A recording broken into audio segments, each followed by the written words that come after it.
सीधा सवाल में हम बात करेंगे सिंदूर की, बात संसद की और बात सरेंडर की। अब लगातार ऑपरेशन सिंदूर को लेकर राजनीतिक घमासान तो जारी है। विपक्ष कुछ सवाल पूछ रहा है, विशेष सत्र की मांग की जा रही है। 16 विपक्षी दलों के 200 से ज्यादा सांसदों ने बाकायदा खत लिखकर प्रधानमंत्री से आग्रह किया है, निवेदन किया है कि भाई विशेष सत्र होना चाहिए। बहुत से सवाल हैं और उन सवालों के जवाब संसद के पटल से ही मिलने चाहिए। और इनमें सबसे अहम सवाल तो यह है कि भाई अगर पाकिस्तान को हमने पस्त कर दिया, ध्वस्त कर दिया, अधमरा कर दिया, घुटनों पर ला दिया, तो संघर्ष विराम क्यों किया गया और संघर्ष विराम की शर्तें क्या थी? यह अपने आप में सवाल है। इस बात को लेकर सरेंडर शब्द भी राजनीतिक गलियारों में 2 दिन से घूम रहा है। मोर्चा पहले खोला नेता प्रतिपक्ष लोकसभा में, कांग्रेस के वरिष्ठ नेता राहुल गांधी ने। उन्होंने कहा कि प्रधानमंत्री मोदी यानी कि नरेंद्र ने सरेंडर कर दिया, डोनाल्ड ट्रंप के आगे यह सरेंडर कर दिया।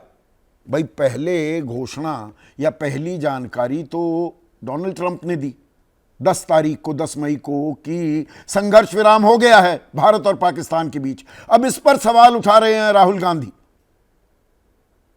और पलटवार में सरेंडर तो कांग्रेस के राहुल गांधी के डीएनए में है, ये बीजेपी गिनवा रही है। और कोई छोटा मोटा प्रवक्ता नहीं, कोई नेता नहीं, बल्कि राष्ट्रीय अध्यक्ष बीजेपी के जगत प्रकाश नड्डा ने एक के बाद एक ट्वीट कर वो पोल पट्टी खोलते हुए दिखाई दिए हैं आरोपों के जरिए कि आपने तो शर्मल शेख में सरेंडर किया था, 1971 में कर दिया था, 48 में कर दिया था पीओके देकर। बहुत लंबी फेहरिस्त गिनवा दी है।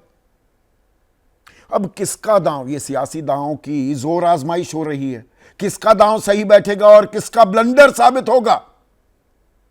क्योंकि अभी तक तो राष्ट्रवाद की जो बात है, सेना के पराक्रम, शौर्य, वो बीजेपी अपने फायदे के लिए तो इस्तेमाल करती आई है।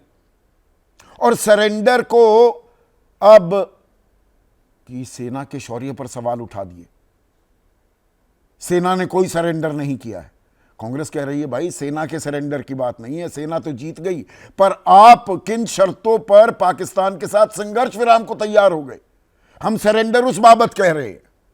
अब इनके जवाब तो मिलने थे विशेष सत्र में, यह विपक्ष उम्मीद लगा रहा था। लेकिन सरकार ने अब घोषणा कर दी है तारीख की भी, मॉनसून सत्र 21 जुलाई से होगा। अब आप कहेंगे ये तो नॉर्मल चीज है, सरकार करती है। 47 दिन पहले, 15-20 दिन पहले होता है। आज तक भारतीय संसदीय इतिहास में 47 दिन पहले किसी सत्र की घोषणा नहीं की गई है। तो इसका मतलब क्या ये निकाला जाए विशेष सत्र नहीं होगा और इन सवालों के जवाब अभी सड़क पर दिए जाएंगे, चुनावी रैलियों में दिए जाएंगे, संसद के पटल पर नहीं। आपकी राय क्या है, आपके सुझाव क्या है, आपके सवाल क्या है? क्योंकि सवालों के जवाब तो अभी नहीं मिल रहे हैं, आपके सवालों का रहेगा इंतजार। तो ऑपरेशन सिंदूर पर लगातार राजनीतिक घमासान जारी है, आरोप लग रहे हैं, सवाल पूछे जा रहे हैं, सड़क पर संग्राम हो रहा है। एक जंग हमने लड़ी, आतंकवाद के खिलाफ भी थी, पाकिस्तान के खिलाफ भी थी, वो तो हम जीते, लेकिन संघर्ष विराम किन शर्तों पर हुआ, अब ये पूछा जा रहा है। और विपक्ष ये उम्मीद लगा रहा था, 16 विपक्षी दल, इंडिया गठबंधन के 16 दल, उनके नेता साथ आए और एक चिट्ठी लिखी प्रधानमंत्री मोदी को कि एक विशेष सत्र बुलाया जाए संसद का। अब तो संघर्ष विराम हो गया, पाकिस्तान को भी हमने सबक सिखाया है, लेकिन क्या कुछ हासिल हुआ? क्या सबक सिखाया? संघर्ष विराम क्यों किया? 22 अप्रैल को बैसरन में जो हमारे 26 लोग मारे गए, वहां पर क्या चूक हुई? वो अब तो 45 दिन हो गए, वो 4 आतंकी कहां खो गए? भाई इनके जवाब तो मिलने चाहिए। दुनिया भर में हमारे प्रतिनिधिमंडल घूम रहे हैं, अब तो वापस भी आने लगे हैं। दुनिया को हम जानकारी साझा कर रहे हैं, अपने देशवासियों से जानकारी साझा क्यों नहीं हो रही? तो विशेष सत्र की चर्चाएं लगातार हो रही थी, लेकिन आज, बल्कि मैं कहूं कल, देश के संसदीय कार्य मंत्री किरण रिजिजू ने साफ कर दिया कि देखिए, हर सत्र जो होता है ना संसद का, वो विशेष होता है, और मॉनसून सत्र तो होगा ही, और 21 जुलाई से होगा 12 अगस्त तक। अब आप कहेंगे ये तो ठीक है, अब सरकार ने साफ कर दिया, पर इसमें कुछ दिलचस्प बातें हैं। आज तक ऐसा नहीं हुआ संसदीय इतिहास में भारत के कि किसी सत्र, और ये तो होते हैं ना, बजट सत्र होता है, मॉनसून होता है, शीतकालीन सत्र होता है, उसकी तारीख 47 दिन पहले बता दी जाए। 1.5 महीने से भी ज्यादा का वक्त बचा हुआ है, लेकिन अभी बता दी सरकार ने। 15-20 दिन पहले बताते हैं। जैसे पिछली दफा 2024 का जो मॉनसून सत्र था, 16 दिन पहले इसकी घोषणा की गई। 2023 में 19 दिन पहले, 2022 में 18 दिन पहले, लंबी फेहरिस्त है। तो ये 47 दिन क्यों?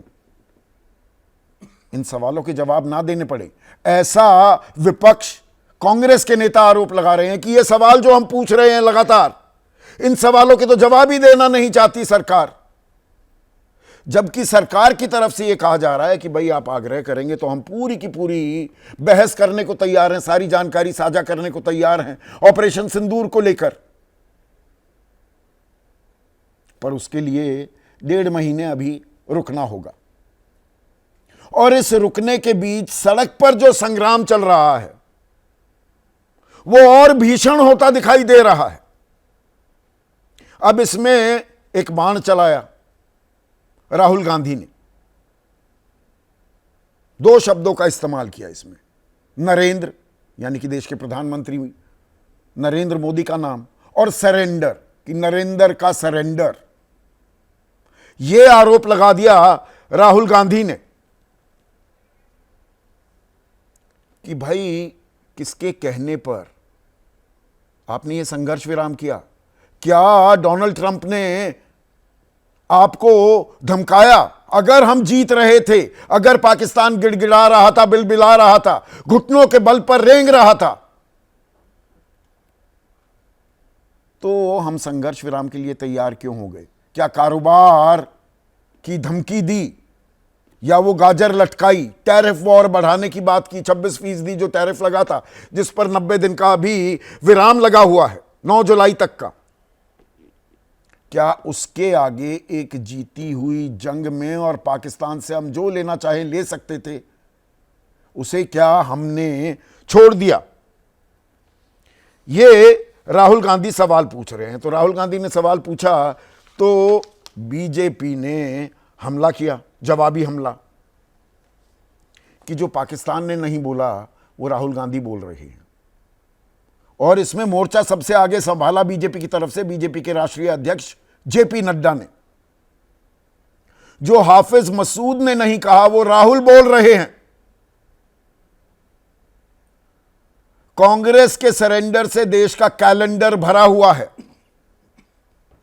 1971 में जीत के बावजूद पीओके देना सरेंडर था, 26/11 के बाद कोई एक्शन ना लेना सरेंडर था। पाकिस्तान और चीन के पेड एजेंट हैं राहुल गांधी। राहुल गांधी की मानसिकता खतरनाक है। बहुत सारी चीजों का जिक्र किया गया 1947 से ही, जब से हमें आजादी मिली, कि कांग्रेस तो सरेंडर करती आई है। सिंधु जल समझौते में सरेंडर किया, हाजी पीर का दर्रा सरेंडर किया, शर्मल शेख में सरेंडर किया, आतंकवाद के सामने सरेंडर किया। 1971 की लड़ाई जीतने के बाद शिमला में टेबल पर सरेंडर किया। यानी कि एक बात बड़ी साफ है, अब ये सरेंडर शब्द ये राजनीतिक विमर्श तय करने वाला है। और जो ये शब्द इस्तेमाल किया है राहुल गांधी ने, ये सोचा समझा दांव है क्या? और बीजेपी को इसकी पीड़ा हुई है क्या, जिसके चलते ऐसा तीखा पलटवार जगत प्रकाश नड्डा स्वयं करते हुए दिखाई दे रहे हैं? या ये बैकफायर कर जाएगा राहुल गांधी पर? जैसे उड़ी की बात हो या पुलवामा हमले के बाद जो एयर स्ट्राइक की गई, उससे पहले सर्जिकल स्ट्राइक की गई, उसमें जो सवाल पूछे गए थे, उसमें कांग्रेस के सारे सवाल धाराशाही होते दिखाई दिए थे, उसका साफ फायदा बीजेपी लेने में कामयाब हुई थी। अब इसमें बीजेपी ने एक और बात की है। जब प्रधानमंत्री मोदी ने सरेंडर कर दिया, क्या झुक गए क्या डोनाल्ड ट्रंप के आगे? 12 बार डोनाल्ड ट्रंप ये ताल ठोक चुके हैं कि मैंने मध्यस्थता कराई और कारोबार का इस्तेमाल किया। तो इसका पलटवार कांग्रेस की तरफ से भी आ रहा है। जब ये बातें चल रही थी, कांग्रेस क्या कह रही है? बीजेपी के लोग 11 साल से फिल्म बना रहे थे मुकद्दर का सिकंदर। जो फिल्म बनकर तैयार हुई वो नरेंद्र का सरेंडर निकली। बहादुरी चरित्र में होती है, इनका इतिहास कायरता का है। ट्रंप का फोन आया, भाई साहब ने मिमियाते हुए सरेंडर कर दिया। नाम नरेंद्र और काम सरेंडर, ये सच्चाई है इस व्यक्ति की। ये कांग्रेस कह रही है। अब उनके दफ्तर के बाहर ये इस तरह के पोस्टर्स भी लग गए हैं कि क्रोनोलॉजी समझिए कि 4 मई को देश की वित्त मंत्री Nirmala Sitharaman Asian development bank, वहां पर उनकी मुलाकात हो रही है, बातचीत चल रही थी। फिर इंटरनेशनल मॉनेटरी फंड ने पैसे दे दिए। 9 मई को प्रधानमंत्री भी एडीबी जाकर मुलाकात करने वाले हैं। तो वो क्रोनोलॉजी जोड़ने की कोशिश कर रहे हैं। और इसमें जब बीजेपी ने पलटवार किया कि आप सेना के शौर्य पर सवाल उठा रहे हैं, वही 2016-2019 के आरोप फिर से दोहराती हुई बीजेपी जो करते हुए दिखाई दी, तो अशोक गहलोत ने पलटवार किया। देश नहीं हारा, फौज नहीं हारी, फिर क्यों डरी सरकार हमारी? कि हमने तो कहा ही नहीं, हम फौज पर सवाल ही नहीं उठा रहे। पर दरअसल जनता जनार्दन क्या सोच रही है और इसे कैसे देख रही है, इसी में सारी राजनीति अटकी हुई है क्या, और ये अटकी रहेगी क्या कम से कम 1.5 महीना और, जब तक मॉनसून सत्र शुरू नहीं होता। ऐसे में आज का सीधा सवाल, और सवाल सिंदूर से जुड़ा हुआ है, सिंदूर पर जो घमासान हो रहा है, सिंदूर पर सियासत भरपूर, सरकार को विशेष सत्र नामंजूर, और सरेंडर पर बवंडर, सोचा समझा दांव या ब्लंडर। कौन फंसेगा इसमें? खामियाजा किसे भुगतना पड़ेगा? राजनीतिक नुकसान किसका होगा?